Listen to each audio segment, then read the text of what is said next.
Nous sommes de retour sur le plateau d'Africa 24 pour la suite de cette émission qui reçoit aujourd'hui le ministre sénégalais, porte-parole du gouvernement, M. Seydou Gueye. Merci d'être toujours en notre compagnie. Avant de marquer la pause, je disais que les marchés, on vous fait le reproche d'attribuer des marchés aux multinationales, même au mépris des règles qui régissent l'attribution des marchés au Sénégal. Qu'est-ce qu'il en est concrètement de cela? Alors, ce qu'il en est concrètement, oui. Nous avons un régime général qui est le régime du Code des marchés. Exactement. Avec une autorité, l'ARMP, Agence de régulation des marchés publics, oui, qui gère le dispositif. Nous avons à l'interne une direction centrale des marchés publics. Oui, mais tout cela, tout cela, ça c'est le régime général. Dans le cadre normal. Ça c'est le régime général. Concrètement. Ça c'est le régime général. Oui. Et dans le régime général, vous avez deux autres régimes. Vous avez d'abord le régime des ententes directes, qui est une procédure légale. Vous voulez parler de gré à gré, c'est ça? De gré à gré. Oui. Entente directe. Okay. Plafonnée ou avec un minimum, un maximum, avec un régime spécifique. Tout à fait. Et vous avez, par une loi votée au niveau de l'Assemblée nationale, le dispositif des partenariats publics-privés. Et on ne peut pas, quel que soit le pouvoir du président de la République, engager l'exécution de travaux hors l'une ou l'autre de ces procédures. Oui, mais monsieur le ministre, ce que j'allais vous dire, c'est qu'on s'entend sur les règles dès le départ. Si un marché à réaliser, on dit on veut le faire en gré à gré, on le fait en gré à gré. Mais quand on dit on veut passer par un appel d'offres, ça veut dire qu'on respectera les résultats du marché de l'appel d'offres. Bien évidemment. Mais apparemment, cela ne se fait pas à chaque fois. Quand c'est les gens de l'intérieur qui le dénoncent, il y a de quoi prêter flanc quand même. Je vais vous donner un exemple. Oui, je vous en prie. Parce que moi, je ne parle pas comme ça dans le vent. Oui. Vous avez le building administratif. Un chantier a été ouvert pour sa réhabilitation. Il y a eu un appel d'offres en procédure d'urgence. Le contexte l'expliquait au regard des problèmes de sécurité qui se posaient. Cet appel d'offres a été conduit et les soumissionnaires ont déposé.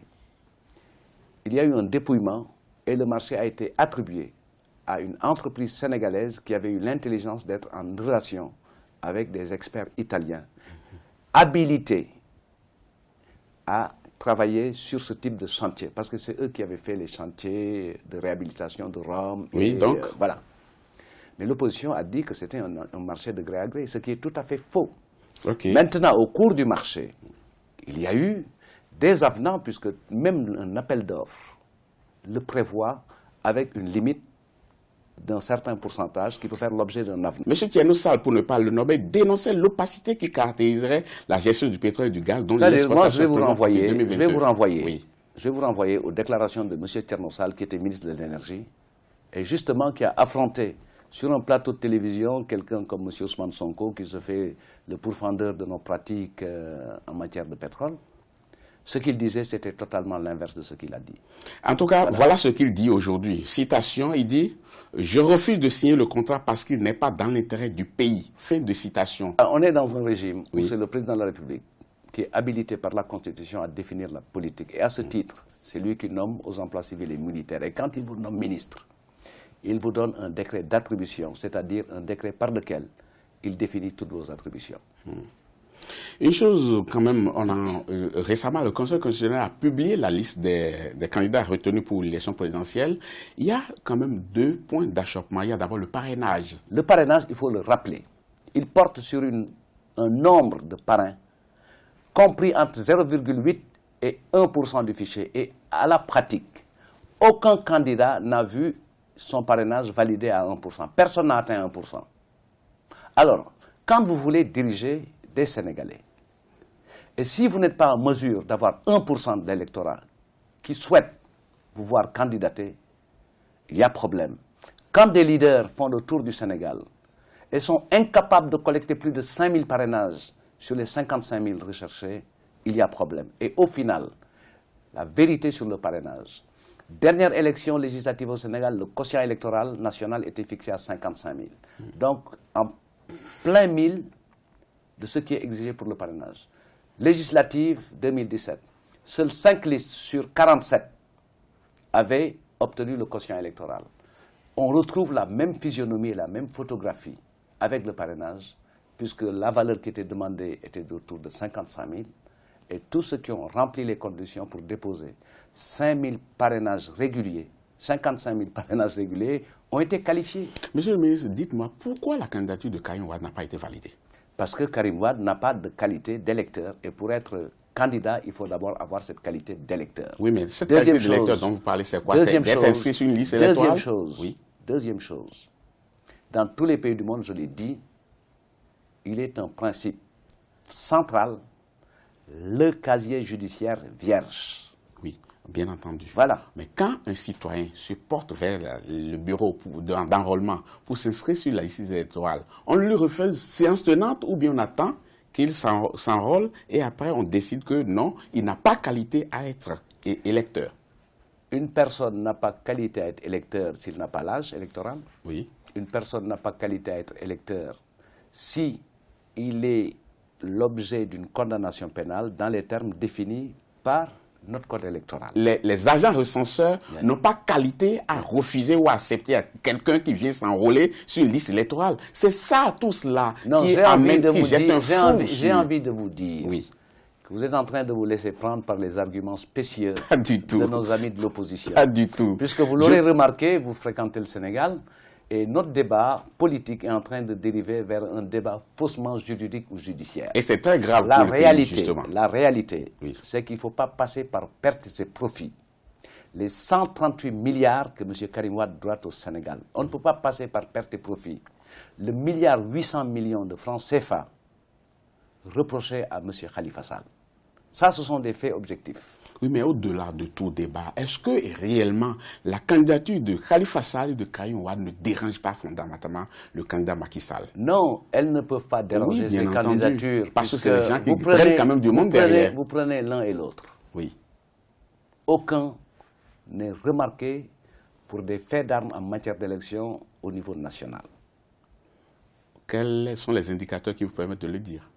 Ben, M. Khalifa Sall n'a jamais été à une compétition nationale. Oui, mais est-ce que vous direz la même chose de Karim Wade? Mais Karim Wade, ce dont je parlerai le concernant, ce que je dirais le concernant plutôt, c'est que ce que nous gardons en mémoire, il a développé une énorme stratégie en 2009 lors des locales, il n'a rien gagné. Dans son bureau de vote, il a perdu. Mais les choses ont évolué quand même. Les choses les choses évoluent aujourd'hui. Les choses ont évolué. Et ils cherchent beaucoup sur les déçus de Macky Sall. Quand vous travaillez avec un fichier électoral autour de 6 500 000 électeurs, ce n'est pas parce qu'on a fait une fois 30 000 voix en moins d'1 an et demi ou en moins de 2 ans qu'on va passer de 30 000 voix à 2 millions de voix. Ça peut se passer quand les gens sont déçus de la gestion de celui qui est là. Et fort heureusement, les Sénégalais sont très contents de la gestion du président Macky Sall, pour l'essentiel. S'ils sont contents ou pas, on le verra. En tout cas, on a quelques indicateurs. Hein. Et puis, quand je prends des propos d'une personne qu'on appelle Abdoulaye Bathily, que vous connaissez très bien, qui est un des ténors de la politique sénégalaise, hein, qui parle même de sécheresse de démocratie aujourd'hui au Sénégal. Il va très loin en disant ceci, citation, pour la première fois dans l'histoire politique du Sénégal, des candidats à une élection présidentielle sont emprisonnés. Fin de citation.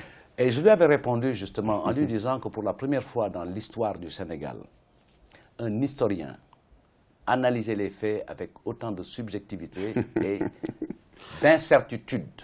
Oui. Vous savez, le président Bathily, que je salue au passage, a été un grand acteur de nos conquêtes démocratiques. Mais je pense que la pensée unique a fini par provoquer la vraie sécheresse intellectuelle chez lui. Mais est-ce que vous n'êtes pas inquiet pour l'ambiance aujourd'hui préélectorale où certains disent que c'est la force qui est en train de dicter sa loi, on a essayé d'écarter les potentiels candidats, les potentiels adversaires. Est-ce que tout cela ne jette pas un discrédit sur l'image du pays hautement démocratique que ça, c'est l'acte le stratégique de l'opposition qui veut salir l'image du Sénégal. Mais fort heureusement, le Sénégal est respecté par la communauté internationale et les citoyens sénégalais ont conscience de la qualité de l'état de leur démocratie et de ce qui se joue. Donc vous n'êtes pas du tout inquiet de façon pour ce qui va venir plus tard? Personne ne peut empêcher l'organisation d'élections libres, régulières et transparentes. Oui, mais pourquoi vous... Juste là, dans cette émission, je n'ai pas parlé de quelqu'un qui empêcherait la tenue de l'élection. Et si vous le dites vous-même, c'est que vous redoutez quelque chose, non, certainement. Mais le C-25 a comme axe d'appeler à l'insurrection. On leur a répondu. C'est de l'enfantillage. Ça ne peut pas prospérer, vous le dites? L'élection se déroulera. L'État devra garantir la paix sociale, la sécurité, la tranquillité des Sénégalais et le déroulement du scrutin dans les standards connus du Sénégal, c'est-à-dire des élections libres, régulières et transparentes. Il appartient à tous Sénégalais, et c'est une obligation, même un impératif, de respecter les décisions issues de nos juridictions. De la répression en perspective, vous voulez dire? Ah non, ce n'est pas de la répression. Ah oui, Force restera à la loi. Oui, mais monsieur le ministre, dernière question dans cette émission. Qu'est-ce que vous répondez à ceux qui estiment que l'élection du 24 février est un match amical entre Macky Sall et ses amis déguisés en potentiel adversaire? Je ne pense pas qu'Ousmane Sonko soit un ami du président Macky Sall. Madi Kenya, encore moins. L'élection du 24 février est un point important qui devra permettre au président Macky Sall, après sa victoire que nous espérons réaliser dès le premier tour, de poursuivre son projet de construire l'émergence au Sénégal. C'est ça qui se joue, avec des éléments qu'il a déjà indiqués. Sur cette préoccupation centrale de faciliter et d'élargir l'accès universel aux services. Avec son projet de construire un Sénégal propre, où il y aura zéro déchet, zéro bidonville et des villes qui peuvent se développer. De toute façon, avec autant d'ambition, c'est vrai que même un second mandat n'aura pas suffi. Hein? Oui, mais il fera sa part. Un troisième, peut-être. Non, il fera sa part de boulot en respectant ce que lui donne la loi comme possibilité. Et jusqu'à plus ample informé, notre pays a une constitution dans laquelle il est bien établi que le nombre des mandats est limité à 2. Ce qui est sûr, ce n'est pas encore le débat aujourd'hui. Non, ce sont des dispositions qui sont verrouillées dans la Constitution. On ne retombera pas dans les débats de 2012. Merci beaucoup, monsieur le ministre. Je rappelle que vous êtes porte-parole du gouvernement. Monsieur Seydou Gueye, c'était un plaisir de passer ces instants en votre compagnie. Merci. On reste très bien soudés à regarder l'actualité du Sénégal qui s'annonce quand même très importante dans les semaines et les mois à venir. Et j'espère que... Je voudrais vous rassurer, le Sénégal est un pays qui sait jouer son rôle et tenir son rang. Le Sénégal est une démocratie modèle et qui le confirmera le 24 février au sortir d'élections régulières, transparentes. Régulières, transparentes, vous avez dit. Monsieur le ministre, merci beaucoup. C'est moi. Chers téléspectateurs, ce sera tout pour cette émission. Merci beaucoup de l'avoir suivi. Je vous donne rendez-vous très bientôt pour un autre numéro. À bientôt.